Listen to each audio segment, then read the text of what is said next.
Hello viewers, I welcome you once again to an exciting episode of Dr. ABC Show. Today we are going to look at immunity, and we are all in the COVID-19 pandemic, and we've been hearing about immune boosters, immunization, it affects our immunity. Some people even think that the COVID virus actually attack our immunity. What is immunity of the body, and how does the virus affect our immune system? Before we go into how the virus affects our immune system, let me just give you a general overview about the physiology of the immune system of the body. Now, physiologically, the body has what we call the immune system. Immune system generally means that it's just like a country with soldiers. The soldiers are there to protect the country against foreign intruders. So therefore, our body is made up of cells. And the cells are unique by itself to a particular person. So anytime another cell, which is not the same as the body cell, enters the body, there is a system in the body which would like to fight or arrest it. In the same vein, if any foreign organism, being in a bacteria or virus, when it enters the body, there is a system in the body that tries to fight it. And that system is what we call the immune system. So the immune system actually generally is broken into two. We have the innate and we have the adaptive. The innate immune system is generalized to each and every one. Basically, it attacks blindly. Whoever you are, it attacks you. Whichever virus or whichever bacteria, it attacks you. But then the adaptive one actually has to do with a specific immunization against a specific enemy.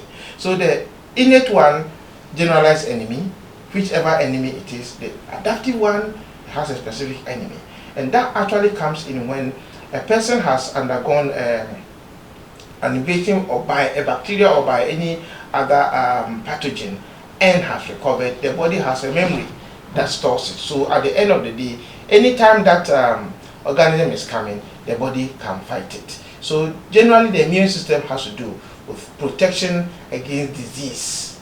Okay, so to help us today to understand how the immune system reacts. You see, in Ghana, for instance, we have the Navy, we have the field, we have the Air Force. They protect the country against invasion from all these angles. The body also has its own field marshal, has its own Navy, and has its Air Force to fight against this invasion. To help us understand how the COVID-19, the body reacts against COVID-19 in terms of immunity, I have an able and a very knowledgeable doctor here who is an immunologist, a specialist in immunology, has a doctorate in immunology, to help us explain and understand how the body reacts in terms of immunity to this COVID-19 pandemic. So it is my utmost pleasure to welcome Dr. Mubarak Abdul Rahman into Dr. ABC Show. You are most welcome. Yeah, thank you very much. Yes, wonderful. So, just like we're saying, when the COVID-19 enters the body, how does the body react? For now, as we all know, that this COVID-19 is a new strain of the coronavirus. Okay. So if we say new strain, yeah, what we mean is that it is a type that has never existed before. Exactly. There used to be other COVID-19, other coronaviruses, yes, but this is a new type that has never existed. Good.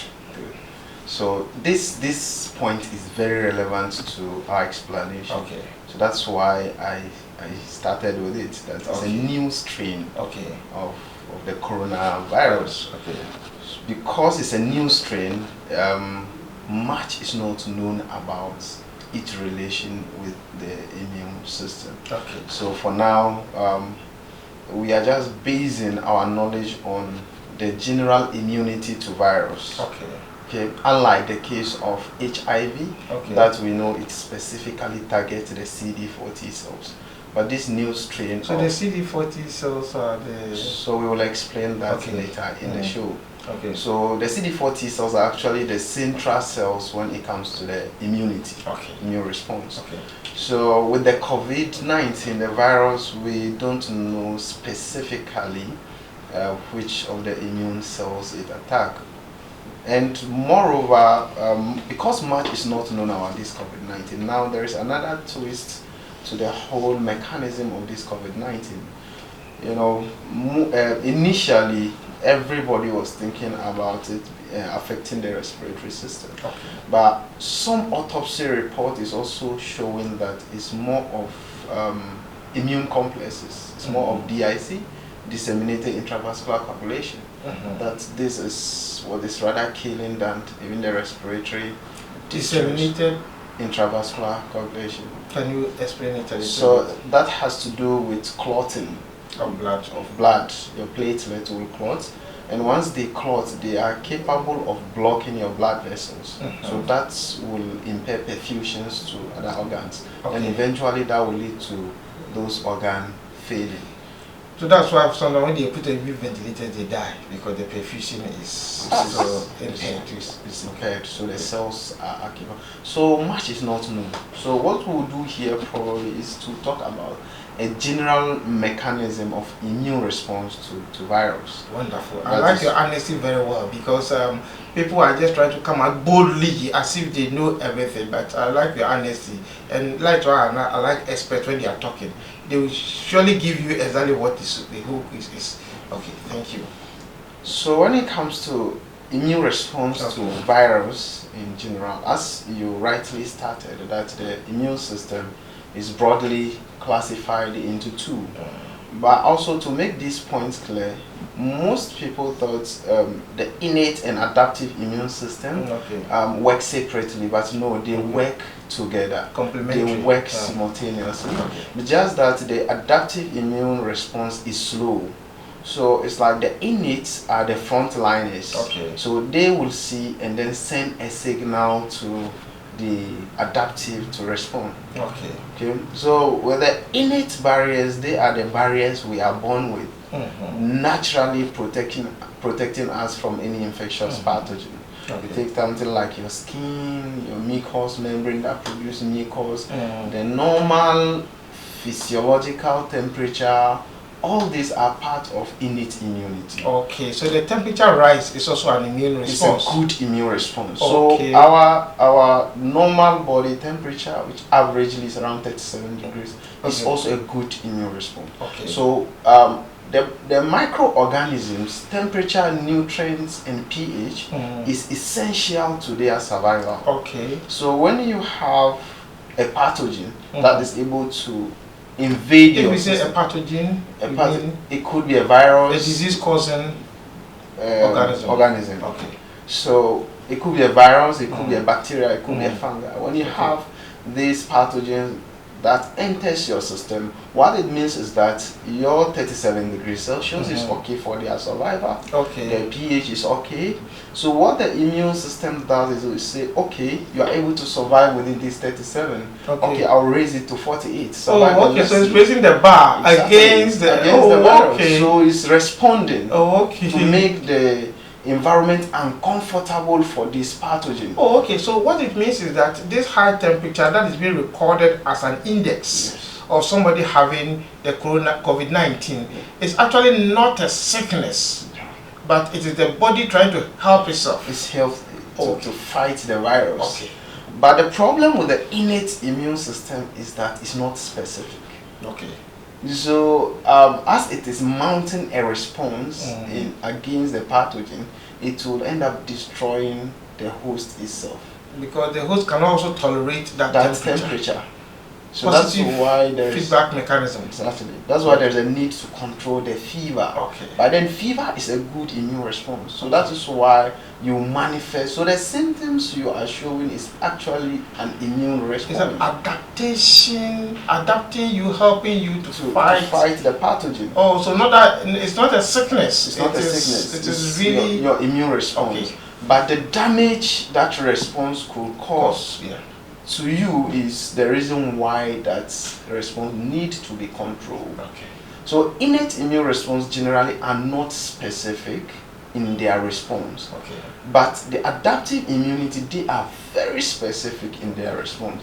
They are able to distinguish between the self and non-self. So they will be able to tell this is virus, so I need to attack only the virus without attacking the host cells. That is why the adaptive immune response is actually called the immune response. So for innate immune response, as I mentioned earlier on, that they are non-specific. So they are non-specific because in their recognition, they can be specific. They'll be able to tell what is coming in is not part of cell. But if they are responding, they can distinguish between the pathogen and the host. Okay, so they just respond. They just respond. Okay. So that is what happened in the case of innate immunity. So as they are responding, they are communicating to the adaptive immune system, which is preparing itself, sending adaptive immune system signal, and these signal molecules are called cytokines. Okay. So they produce those cytokines, communicating to the adaptive immunity that hey, we have viral infection. Okay. So prepare arsenal against viral infection. Okay. If it is bacteria, they send different cytokines that will communicate. Okay. So as they are mounting their response, they are also communicating to the adaptive. So the adaptive is preparing. So the adaptive will also come in and complement the innate. It is getting very interesting, but let's cut here and go for a short commercial break, and we'll come back. Green Hill Stroke Rehabilitation Center is a rehab center located in Sakaman in Accra, Ghana. It is the first accredited stroke rehabilitation facility established in Ghana. Green Hill Stroke Rehabilitation Center seeks to provide a high-quality rehabilitation service to stroke survivors who are out of the intensive care and requiring rehabilitation to restore functional performance of activities of daily living. The rehabilitation team includes attending physician, neurologist, rehabilitation nurse, 24-hour service, physiotherapist, occupational therapist, speech and language therapist, dietitian, clinical psychologist. Aside the stroke treatment, we treat other diseases at the Green Hills Medical Center. Call Green Hills Stroke Rehabilitation Center now on 055-2505-108 or 030-3974-818. Okay, so welcome viewers to Dr. ABC show. We are having a very interesting discussion about immunity as regarding COVID-19 invasion. And I have here Dr. Mubarak from the University of Ghana Medical School, Department of Pathology, to address it about how the body responds to immunity. So we were on the adaptive immunity, and so you're talking about cytokines that the body produces. Okay, so if you can carry on from there, that'll be fine. Right. So as I was saying, that once the innate is responding, it's also communicating to the adaptive. Okay. So within the innate response, there are some cells that are capable of handling viral infection. Okay. What we also have to keep in mind, viral infection is an intracellular infection. Virus goes into the cell. They cannot survive outside the cell. Okay. So when virus goes into the cell, what it means is that you need a cell that can destroy that infected cells. Okay. That is what makes viral infection more complex and dangerous. Okay. So if I got you clearly, what it means is that if a cell is invaded by a virus, the immune system does not look at only the virus, but then they look at the cell that contains the virus and destroys the cell. Okay, so that's what happened in the case of viral infection. Okay. So when we come to the innate immunity, we have a cell called the natural killer cells. Okay. The natural killer cells are very potent against viral infected cells. Okay. Okay, but they are innate, so they are not specific. Okay. So when they go in there, they just release their toxic substances to destroy any cells around. Okay. So the natural killer cell will go in and trigger the infected cells to apoptosis. Okay. And we know apoptosis means the natural cell death. So the cell will die. Will die. That's called apoptosis. Apoptosis. Okay. And we know that virus are not classified as So living or excuse me, non-living. let's go back to that point. So there are immune cells that will come and destroy the cell that is infected with the virus. Nice. And there are also immune cells that will trigger the cell itself to die. So the same immune cell that is triggering the infected cell to die that is the mechanism of killing. So I'm coming to explain why destroying the cell eventually end up destroying the virus. Okay. Because virus cannot survive outside the cell. Okay. So once you destroy the cell, then you end up destroying the virus. Unless, of course, if the virus has already assembled all its nucleic acid and proteins, that it is mature enough to reinfect another cell before you are destroying the cell. That is when maybe it will reinfect another cell. But if it hasn't gotten to the stage where it can reinfect another cell, then when you destroy the mother cell, you end up destroying the virus. Okay, so what do you mean that the time for the destruction of the cell is also very critical? It's very critical. But so the time that the body soldiers will respond to this infection is very, very critical. It's very critical. Okay, so like we are talking about the virus not able to stay outside, not be able to survive outside the body because it cannot generate its own energy and generate its own protein. So it will now cause the host cells to produce it for it. So when you destroy it, it's like what you have taken its food from. Okay. That's what's happened. Yeah, good. So as the innate immune system is responding this way, it is also producing a lot of cytokines to prepare the adaptive immune system. Okay. So we will now link the innate and the adaptive immune system. Okay. The advantage of the innate response is that it helps localize the pathogen with virus, because the adaptive is slow. Okay. But the disadvantage of the innate is that the number of cells carrying out the effects is the same number of cells produced from your bone marrow. So it depends on the number of cells from your bone marrow to fight the infection. And we know these pathogens, their rate of replication is very high. Okay, so before we go there, let me just let you recap this point. So therefore, the innate system of immune system will actually come as the first line to attack the virus. Then, once it's attacking the virus, it also goes to prepare the adaptive. So it's communicating. So once it's fighting, it's communicating, preparing the adaptive, which is more specific to come and do the job. Okay, so then the innate is very, very important. Extremely important. The innate is very important because you need the innate to communicate to the adaptive. Okay. The adaptive are so specific that without that communication, they won't respond. Okay. You need the pathogen to be picked up and processed. Because the adaptive cells, they are like the kings and queens of the immune system. For them, you need to serve them the food on a gold plate. Okay. If you don't put the food on a gold plate, they won't eat. Okay. And this gold plate is what we call the MHC. Okay. So this is what we call the MAC. Okay. Okay, the major histocompatibility complex. Okay. You need to attach the pathogen to this MAC before they will respond. Okay. And the innate is responsible for that. Okay. So when you deplete your innate immune system, actually can have a great impact on your adaptive immune system as well. Wonderful. So can you give us some of the components of the innate immune system? There are various names. Do you have maybe red blood, white blood cell, these? Yeah, we I think you mentioned some. Can you the natural killer cells that I mentioned? So we can broadly put them in some kind of categories. Okay.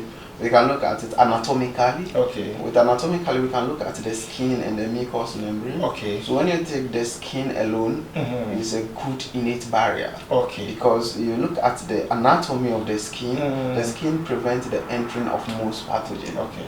And also the skin contains the sweat gland. Okay. As you sweat, it mechanically washes off any pathogen that is attached to your skin. And salt also comes out. Exactly. So also we have what's the name? The hairs on the skin. So as they also move, they also wash off the localized pathogen. Okay. And on the skin, we have normal flora. These are microorganisms that are on the skin. They are normal. So they occupy all these spaces to prevent pathogen from coming in. Okay. And if there is any nutrient on your skin, they utilize it to prevent the pathogen from accessing that nutrient. Okay. Okay, and we have the sebum, which is produced by the sebaceous gland. Okay, that's which the is fat. Yeah, which is made out of the fatty acid and lactic acid, which help maintain the pH of the skin. Okay. And you remember when I started, I mentioned to you that pH is very essential to the growth of the pathogen. Okay. So pathogens that cannot survive within this pH can never get attached to your skin. So if you take the skin alone, we want to expand on the immunity of the skin. Is a very complex thing. And I think it's better we get a pH that the COVID-19 cannot tolerate.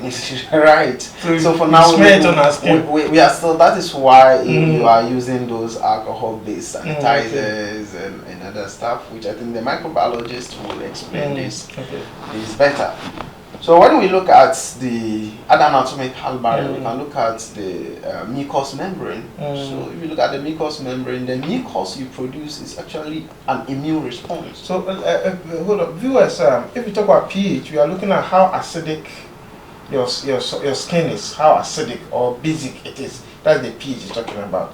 And the mucus is like more phlegms, right? Yeah. Okay, good. So to take you back to the skin, that is why you see those who bleach their skin stand high risk of skin infection. Even coronavirus. Yes, they come with a lot of skin infection, Please, fungal infection. Viewers, so probably those who bleach, you stand high risk of coronavirus infection. Yes. Thank you. Because bleaching agents contain immunosuppressive drugs. Oh, really? Yes. Some of them are steroids. Please, can you reiterate that one? And steroids inhibits proliferation of the lymphocytes. Really? Yes. So when you bleach, you stand high risk of infection, and especially this COVID-19 season, bleaching is not something we would advise you to do. That's serious. Right. So when it comes to the mucous membrane, that's what if you travel on a dusty road, you realize that sometimes you develop something like a mouth cold. Yeah. So the mucous membrane actually produces the mucus to trap any harmful particles from going into your system. So the mucous membrane is where the respiratory tract, your GIT. So the mucous lining line a lot of spaces in our system. Okay. So for the benefit of the viewers, we wouldn't want to go into detailed science when it comes to these things, so that the viewers can really understand. So that is why people who take concoction to remove their mucous membrane from these mucus also stand the risk of infection, because the mucus itself is a good peptic ulcer. Yeah, it's a good immune response. Okay. So viewers, I think we can we are looking at the effect of coronavirus on our body as against immune response, and doctor has been able to explain a lot to us. We are still on the innate immune response, but at this point we will take a short commercial break and we'll come back. Green Hills Stroke Rehabilitation Center is a rehab center located in Sakaman in Accra, Ghana. It is the first accredited stroke rehabilitation facility established in Ghana. Green Hills Stroke Rehabilitation Center seeks to provide a high-quality rehabilitation service to stroke survivors who are out of the intensive care and requiring rehabilitation to restore functional performance of activities of daily living. The rehabilitation team includes attending physician, neurologist, rehabilitation nurse, 24-hour service, physiotherapist, occupational therapist, speech and language therapist, dietitian, clinical psychologist. Aside the stroke treatment, we treat other diseases at the Green Hills Medical Center. Call Green Hills Stroke Rehabilitation Center now on 055-2505-108 or 030-3974-818. So viewers, you are welcome back to Dr. ABC Show. We are talking to Dr. Mubarak, and we are looking at immune response to COVID-19 or virus in general. like you said, the COVID-19 is still evolving. The knowledge is still evolving. So we are looking at viruses in general, and surely COVID-19 is also covered under that one. Let's look at the innate immunity, and we are now looking at the adaptive one. So, Doctor, back to you. You're talking about the adaptive. Right. So with the problem with the innate, as I mentioned earlier on, is that it only depends on the quantity of cells produced from the bone marrow. But with the adaptive, when you activate, a single cell can undergo clonal expansion to produce 10,000 copies of itself. So clonal expansion means it will produce itself? So it will clonally differentiate and produce several copies of itself, not necessarily depending on the quantity from the bone marrow. And to explain, to make this more clearer, before you fall sick, you only fall sick when the load of the pathogen overwhelms your immune system. That's when you fall sick. But as long as your immune system overwhelms the load of the pathogen, you will not fall sick. So if you say the load of the pathogen, that is the amount of the virus that have been produced in your system. So there's a balance between the two of them. Very important. So what it will mean is that those who have the infection but yet are not sick are those whose immune system are overwhelming the load of the virus. Most likely, or the virus is undergoing its replication and hasn't gotten to the stage where it will overwhelm the immune system. So whichever the case may be, the immune system is higher than the viral load. Exactly. That's why you see always want to do the viral load and look at the load. Because as long as the load is overwhelm the immune system, you will fall sick. So mostly the load overwhelm the innate immune system, as I explained earlier, because they cannot undergo clonal expansion. But adaptive can undergo clonal expansion, but they are slow in response. Very slow. Averagely, it takes about 7 to 14 days for your adaptive immune system to come into play. And you need the innate to keep fighting till the adaptive comes in. So mostly, when you get a pathogen with a very short incubation period, you know, by the time the adaptive will start coming in, it has overwhelmed the innate immune system. So you go down with the sickness. Then once the adaptive starts responding, you see yourself recovering because of the clonal expansion. And you get to a point where you see the load will go down and you no more be sick, but you'll be a carrier. That is a state of asymptomatic. You are carrying the pathogen, but you are no more sick because now your immune system, the adaptive immune system, has taken over the condition. So when we talk about adaptive immunity against the virus, then we'll be specifically talking about the CD8 T cells.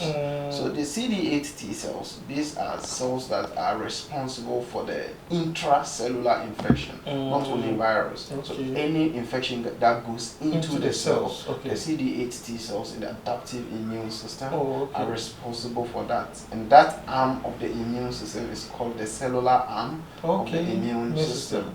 So the CD8 T cell will differentiate into what we call the cytotoxic T cell. So cytotoxic. So now it has become very toxic to the cells. So it will go scavenging. But the advantage is they are specific to viral infected cells. The particular virus that has infected the cell. So if the CD8 you are generating is specifically for COVID-19, it will have nothing to do with HIV.